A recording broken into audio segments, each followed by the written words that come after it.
First is domestic ducks, and we know that domestic ducks have been important in this disease. From about 2001 onwards, we started to see infection occurring in domestic ducks in China and Hong Kong, and it seems that they played a key role in the maintenance of these viruses, in the spread, and probably the evolution of the various genotypes and clades.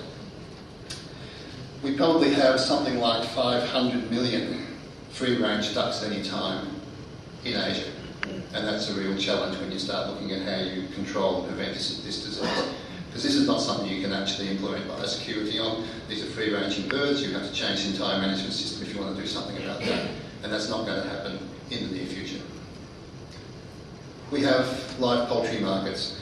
For years we've known about the live poultry markets in the United States have been havens for low pathogenicity viruses. In 1997, the Hong Kong markets were recognised as being heavily infected with H5N1 viruses, and in fact you will get cycles of infection occurring within markets, especially in markets where you have birds staying overnight or for a prolonged period, which allows this cycle to occur.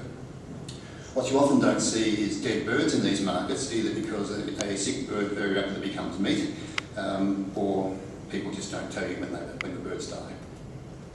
It's not just the markets, it's the market chains as well. So it's the movement of things back and forth from those markets. And one of my colleagues, David Swain, says one of the reasons you'll never control avian influenza in Asia is because of the motorbike. And he's probably right. And it's just impossible to get any sort of movement control when you're dealing with these sort of many numbers of small farms and these very, very intricate and market chains. And again, there will be other people talking about these things later on in the week. As for wild birds, I think there's been a lot of people saying, well, we don't think wild birds have played a role. They have. The clade 2.2 viruses were the ones that emerged in China in 2005. They continue to circulate, and they're the ones which have been causing disease all the way across. These particular strains are the only ones which have been causing disease in poultry and wild birds into Europe and into Africa.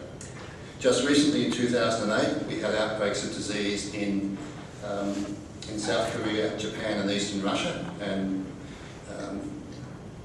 the sequences of these viruses have been put on the net by people like Dr. Kita from his university in Japan, and it appears that these viruses are clade 2.3.2 viruses, which are very similar to another virus detected from a wild bird in Hong Kong. You have to recognise that you're not going to get rid of this in the short to medium term, so you need to then have a long-term plan.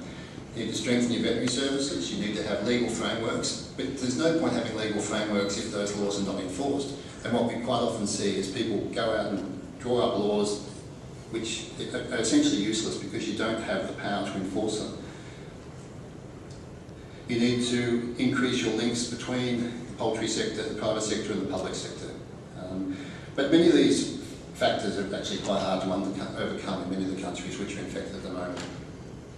And so what you finish up doing is containing infection in these countries to reduce the risk both to poultry and to humans, and then trying to consolidate the gains you've made through the measures you've implemented already. So that might mean you go in and you might vaccinate for a period of time, but at the same time you're also trying to perhaps fix up your live bird market so they no longer remain a source of infection, and other measures such as that. So we have to identify these high-risk marketing and production practices. And an example of that would be the sale of commercial broilers through poorly regulated live bird markets. You then have to look at what you can do to modify these, and this has to look at all the aspects: social, economic, environmental and technical. If it doesn't work on any of those, then maybe it's not the measure you should be applying.